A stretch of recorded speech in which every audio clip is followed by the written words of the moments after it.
जानियड़ा मुर्की गल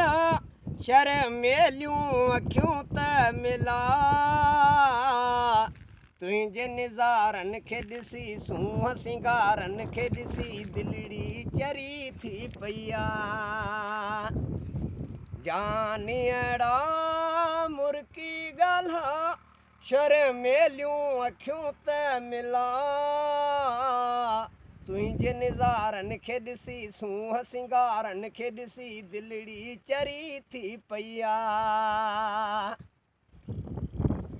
केॾो त दरिजो तुंहिंजो बुलंद आहे मौला बचाई नहीं जो बन जवानी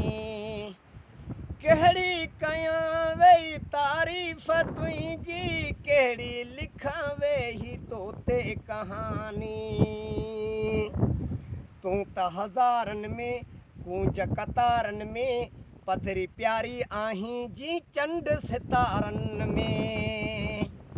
पैसे सां तोखे वठां तुंहिंजी क़ीमत गरी थी पई आहे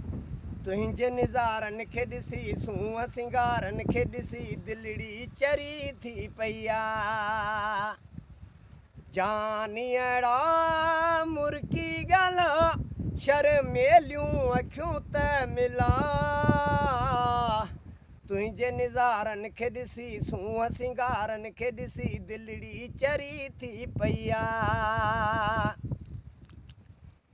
इंडलठ समायल तुंहिंजे गलनि में तारनि जी झिरमिरिया तुंहिंजे चपनि में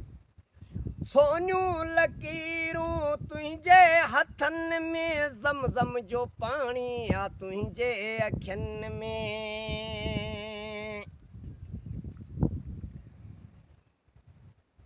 इंडलठ समायल तुंहिंजे गलनि में तारनि जी झिरमिरिया तुंहिंजे चपनि में सोनियूं लकीरूं तुंहिंजे हथनि में ज़मज़म जो पाणी आहे तुंहिंजे अखियुनि में सूंहं में तूं सरसी पाण भरी आहीं तूं त लॻी थी का हूर परी आहीं या जियरे मूलय जानी जन्नत मां दरी थी पई आहे तुंहिंजे निज़ारनि खे ॾिसी सूंहं सिंगारनि खे ॾिसी दिलड़ी चरी थी पई आहे ईंदे वली मोहम्मद ॾे प्यारा से जूं सिंगारे मां तोले छॾींदुमि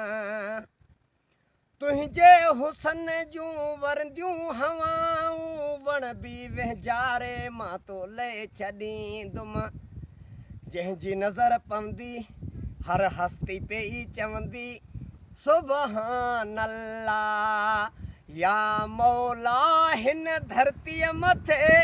लेडी डायना वरी थी पई आहे तुंहिंजे निज़ारनि खे ॾिसी सूंहं सिंगारनि खे ॾिसी दिलड़ी चरी थी पई आहे जानियड़ा मुर्की ॻाल्हा शर्मेलियूं अखियूं त मिला